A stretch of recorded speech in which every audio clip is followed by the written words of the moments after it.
then what do I do? All right. I'm Storm Teammate Chief Meteorologist Steve Jerve. Ian always has to help me with the computers here. I'm that pathetic. Anyway, we're here to give you the update on the 5 p.m. advisory on Hurricane Irma. Just came in from the National Hurricane Center. It's similar to what we saw at 5 or at 11 a.m. But you can see the changes in the models, and they're also getting data in from the aircraft, which is very helpful to improve the track forecast of these storms. And that's only been happening since last evening, so we're starting to get some new information here. Forecast model is doing a little bit better now that they have that. Right. And it's a very interesting track for the state of Florida and really the southeastern U.S. It's still relatively early in that we have all week. We'll be talking about this all week long because we're talking about a possible weekend effect if there is one in the U.S. and it appears to be there likely will somewhere in the southeast and potentially here in Florida. This is a storm we all need to pay close attention to because of the movement of the computer models and the changes in the models just in the last 24 hours, shifting that system a little bit farther to the west as the storm stays a little bit to the south. Yeah, unfortunately, that's kind of been the trend through the weekend, kind of an uncomfortable trend from Friday night and then being here Saturday and Sunday, and each run just a little bit farther to the south and west, a little bit farther to the south and west, which is, of course, not what we wanted to see because originally it looked like this storm would have plenty of time to hook out to sea, but that area of high pressure, the Bermuda high, just much stronger than originally advertised by the forecast models. Okay, let's bring up the graphics then, and we'll show you what we're talking about rather than looking at our faces. It's helpful to see these. We've got the weather graphics, and we can see your comments over here too. So we'll go through our update here, and then maybe take a couple questions as we get towards the end of this. Well, the hurricane hunters have been in the system today, and they've measured some impressive wind gusts. Yeah, up to around 130 miles per hour. So that's why at the 5 o'clock update, we did see that upgrade to a Category 4 storm again. Right. It's Category 4 now. Obviously, a major hurricane, the level is Category 3 or greater. And it has been, obviously, it's fluctuated in strength. Looks like it's kind of undergoing an eye wall replacement cycle where it temporarily gets a second wall. It sort of regains momentum, weakens temporarily, and then starts to get a fast re-strengthening taking place. And that's what's happening right now. This is a dangerous storm and measured not just using satellite data, but actual aircraft flying through the heart of the storm, which is very helpful for us. And very well formed. The thing, too, over the next couple of days, we're in a very good atmospheric environment. Both aloft and the sea surface temperatures as well are very warm, as they are this time of year. We're very close to the peak of the hurricane season, so we do expect that. Yeah, that very low wind shear, and as you mentioned, kind of that dual eye structure for now. The discussion mentioned that the hurricane hunters first pass through really saw that dual eye setup, but already by the time they made their second pass through, that eye was starting to consolidate again. So they're expecting the storm to start to intensify again, and that is reflected in the latest forecast from the National Hurricane Center. We're getting additional information, too, which is helpful to make these forecasts, not only from the observations taken with the upper-level winds across the United States, which more frequent air balloon releases, but also by the G4 jet that flies high above and measures the upper-level wind. So that'll all go into the forecast, and over the next couple of days, you'll see the benefit of that, hopefully, in an improved forecast. But when you see these forecasts, we want you to emphasize that what you're seeing right now on the screen, that will change over a 5-day period. We're talking about a week away here. So just know that what you're seeing on the screen will change, but you need to take it very seriously. And folks in Puerto Rico, those that have family there, a lot of our viewers have family in Puerto Rico. This storm right now is forecast to pass very close to the northern part of the island of Puerto Rico, San Juan, and over the next several days as a possible Category 3 or 4 storm. Yeah, in the near term, it's very dangerous for the northern part of the Leeward Islands. That's where we do have the hurricane warning in effect. You can see that shading there. And then farther to the west for Puerto Rico, the U.S. Virgin Islands, the British Virgin Islands, they're in a hurricane watch at this point. But since this storm could influence the northern part of the Leeward Islands in the next 36 hours, that's why that's been upgraded to a warning. But as you were mentioning, that eye wall replacement cycle, right now the wind's at 130 miles per hour, but by this time tomorrow, the forecast has it up to 150 miles per hour. So that intensification is expected over the next 24 hours. And these storms change very quickly, and sometimes it's very hard, especially with intensity, to measure the changes in the intensity with these storms. Historically, that's been the issue. Track forecasts have improved. Intensity forecasts are still, have some challenges, but they've gotten better as well. So what you see here now is the long-term out 5 days, and that puts southeast Florida in the cone of air. So folks in Miami are watching that very closely, and we are also watching a potential northerly turn with this. And we'll talk about the effects here coming up, but a northerly turn is expected at some point with this system. The farther west, the farther south it goes, that is more of interest for the west coast of Florida. Mm-hmm. And we are expecting this storm to turn to the north. The question is when that happens. And 5 days is at the end of this forecast. And obviously, the longer out you get, the more error there are in these forecasts. It is important to point that out, that forecast cone is for 5 days. So especially over the weekend when I was showing the forecast cone, it was going directly towards us. And that obviously is very ominous. But that turn to the north happens just after day 5. So it's not yet reflected in that forecast cone yet, but as we head into the day tomorrow, as that forecast cone is now out into what is now day 6, that's where you'll start to see that turn that's expected as we head towards the second half of the weekend. Right. So that's the end of the official forecast track from the National Hurricane Center. We have a lot of model guidance, and they're also known as the spaghetti models. And you can see that hard right turn. The storm would be reacting to an area of high pressure. There's an upper level trough that would tend to help to lift the storm to the north that is going to swing off the east coast at the end of the week. Then the ridge of high pressure will build back in, and it'll find the weakness or the western side of that ridge of high pressure, and that's where it'll take that northerly turn. So the question is, when does that happen? And we're looking at what you just saw was 5 days out. And again, what you see on the screen will change from these spaghetti models, and that's the frustrating part with communicating that, is the amount of the error in these forecast tracks, even this far out. So have a lot of patience. And most importantly, have your preps in place, because as you can see with the way the models look right now, it's of great interest to the state of Florida. So this is the time to now think about your own personal hurricane plan and get ready to put it into to effect, whether you need it or not.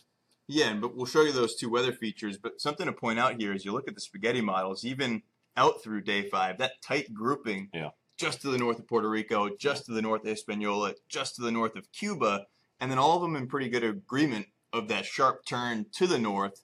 The only question is how quickly does that happen? And, of course, that's day 6 at this point. So it's going to be difficult over the next few days to nail down exactly when that happens. But as you mentioned, now we've got 6 hourly fixes from the hurricane hunters. They'll be flying into the storm. That's new data for the forecast models every 6 hours. And also upstream from us, weather balloon launches every 6 hours. All of that extra data into the forecast models will help them do a better job and come into a better consensus, especially as we head into the middle part of this work week. Yeah, short term on that computer model track, obviously they're going to be a little bit tighter. Long term is the question. There's a lot of error. But keep in mind, just 48 hours ago, 24 hours ago, even what you just saw, the forecast track was very different from that. So know that these can change even in a 24-hour period. But as we get closer to the actual event or potential landfall in Florida or the U.S. somewhere, those forecast tracks are much more valid. So these are the effects we're talking about. The eastern U.S. trough, which will help with the more frequent weather balloon launches, I think, to get a better picture on that trough, especially over the land areas of the U.S. But the big area of high pressure, which is typically out there, and it ebbs and flows essentially out in the Atlantic, and as this trough by the end of the week will provide an influence on the system, it will also move off the east coast and the ridge will build back, and that's what will be more of a westerly push on this thing. Right, and that's what's been unfortunate over the last couple of days. Had that ridge been a little bit weaker, we've already seen the storm turn to the west, the northwest, and eventually to the north. But because it's been so strong, we're still seeing the motion just a little bit south of due west. So it's not even moving pure west at the bottom of that area of high pressure yet. So it hasn't even started to round really the base of the trough, but we're hoping. Or 265, a little bit west of, south of west, actually, at the moment. So that's what we saw. Actually, the forecast models did a pretty good job with that, even 36 hours ago. So credit for them. This is what you're looking at is both the GFS and the European computer model. We put them on one page because it's easier to understand, and we're looking at the center of the storm. Again, these are just computer models. They have a lot of error in the forecast track, but it does give us some guidance. That's why we call it guidance. And these have changed, by the way, in the last 24 hours, to point that out. Very much so. So just know that what you're looking at will likely change. But this is the current thinking from the computer models, and they update frequently, and we'll share them with you because they're widely available on the internet now. And you better have a little bit of narration from hopefully educated folks to help you out and try to understand these. Yeah, you can notice here, as you mentioned, in the near term, you expect that agreement in the forecast models, but these are in really good agreement over the next few days, right on even through the first part of the weekend. This is where both the models are thinking the storms are going to be at first part of the weekend on Saturday. Yeah. Both of those center of circulations, 50 miles apart there? That's really good agreement at that time frame, 5 days out from now. Right. And then they both show that sharp turn to the north. These forecast models at this point taking it either just up the East Coast or just offshore the East Coast. So these models would, I don't want to go out at this point at all and say this is like Hurricane Matthew. Yeah. These forecast models at this point Right. are suggesting a track that looks similar. At this point, at this hour. That's this will change. It looked 24 hours ago. Mm-hmm. It looked different. So just know that what you're seeing. But this is guidance, and it's also a reminder to the state of Florida that we have to take this storm seriously over the long term. But look at the timing on that. It's Monday. It's a week away. So there's a lot of lot that can change. Now, there's a lot that might not change. And but this is the best thinking from the models at the time. It certainly will continue on that westerly track. It certainly will take a northerly turn at some point. The question is, when does that happen? And Florida, in its vertical nature, would feel impacts from this at some level, whether it would be off the west coast or off the east coast. We would feel some effect from it. So that's why if you're in the state of Florida, in the southeast, anywhere really from Louisiana to the Carolinas and even beyond, you need to watch the storm very closely. I'm taking a quick look at these comments. I'm seeing a lot of questions about sandbags. Should we get sandbags yet? We can hold off on that just yet. Like Steve mentioned, you want to have your plan in place, know where you'll get the sandbags, but I think we want to wait more towards the middle part of this week. At day 5, where we're talking about an influence for the Tampa Bay area at day 6 and 7. At day 5, that forecast cone is more than 200 miles wide, right, which has huge implications for us as far as what impacts we actually feel. Does the storm move right up the East Coast? Is it a couple hundred miles off the East Coast? Yeah. Obviously, that's the difference between back in Matthew, not to draw that comparison again, but folks that were in eastern parts of Polk County, folks that were in Tampa, had a major different experience of that storm. Sure. And that's, we're talking about tens of miles as opposed to hundreds of miles. So we're going to watch this very closely, and there will be plenty of time for all those preps to happen. And the storm, whether it's west of the Tampa Bay area or east of the Tampa Bay area, would be a very different storm effect on us. And if it would go to the west of us, it would be a lot more salt water involved, and we'd have to watch those tides very closely and potentially some storm surge depending on the location of it. And if it would be to the east of the Tampa Bay area, you're talking about winds coming in from the east, north, and then northwest. Very strong winds, obviously, and then a lot of freshwater flooding from rain. But if the storm would be to our west, we'd definitely be concerned with that counterclockwise circulation of a bit more of saltwater flooding. But this is getting ahead of ourselves at the moment. But it does give you some idea when to plan and how to plan. So also in the tropics, we have an area in the western part of the Gulf of Mexico. Yeah, just west of the Yucatan, kind of a cluster of thunderstorms there. Yesterday, that was a 10% chance of development. Now the National Hurricane Center's bumped that up to a 50% chance. But for us, we're not expecting any impact. It's kind of just wobbling around. Forecast models maybe have that developing into a weak system, drifting back west into Mexico. So no problems with that. But this is interesting. Just off to the south and east of Irma, forecast models are actually showing that developing into a tropical system. That would be Jose, the next named storm, should that happen, and they're giving an 80% chance, of pretty good likelihood at this point. But right now, let's just focus on Irma. We just wanted to show you what else was out there. We're headed toward the peak of hurricane season, and the peak of hurricane season historically is about September 10th, and that would be this weekend. Less than a week away. And you think about historic storms in the past, the Keys storm and Labor Day storm. That's about the time of year we start to see the peak of season, the most activity in the tropics. So it's natural that we'd be talking about other areas in the Atlantic that are very active too. So any other questions you want to take? Otherwise, we got to get ready for the 6 p.m. newscast on News Channel 8. Yeah, we got a couple of questions. I'm trying to scroll through here. Some asking about forecast model accuracy. Is one more accurate than the other? One asking about the European model. Yeah, typically I would admit we probably lean on the European in our office here, but what we can point out to you is how good agreement both those forecasts, even at day 5, 6, they were both basically thinking the same thing. So you never want to lean on one forecast model. You always want to have a suite of them, and in an ideal scenario, they're all suggesting the same thing. That's how you can get high confidence in a forecast. So I would say, at least in the near term, this is a very high confidence forecast, at least where this thing is heading. Next 3-4 days, 5, 6, 7 is, of course, a challenge. Yeah, shorter term, the forecast is going to be much more accurate, and it's clear from the consensus on the models, as well as just the obvious observations in the atmosphere that high pressure is going to be weighing pretty heavily on the storm moving it west.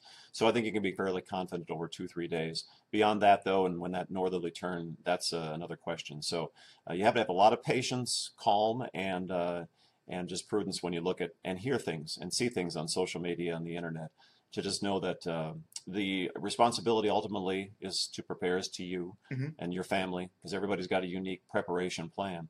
So whether it's this storm or potentially another storm this season, it's a good idea to have that plan in place now. And ideally you have that on June 1st, but if you don't, it's a good time to think about it now. There's already people asking about evacuating, asking about flight cancellations at Tampa. It's too early. It's not the time for that. This is the time to know your plan, watch this storm. We'll bring you the latest information. Just be in the know over the next couple of days as we continue to watch this. This isn't until the weekend that we would see any impacts. We're talking about almost a week away, but that's our job, is to try to inform you and give you the best information we have at the time, and of course share what we're getting from the National Hurricane Center. But just know to review your hurricane plan, and if you don't need it, that's great. Ideally, hopefully that's the case, but if you do, you'll be glad that you did it. Right now we're getting ready for the 6 p.m. newscast on News Channel 8. Ian, thanks so much for making this work, because I don't think I could have done it without your technological knowledge. I'm that pathetic. He's not. The software we use is not easy software to use, so now you're an expert. All right, guys. Thanks very much for tuning in, and we'll be checking in with you later, of course, here on Storm Team 8 and WFLA Facebook page, as well as on News Channel 8. Thanks a lot, and just stay tuned on Hurricane Irma.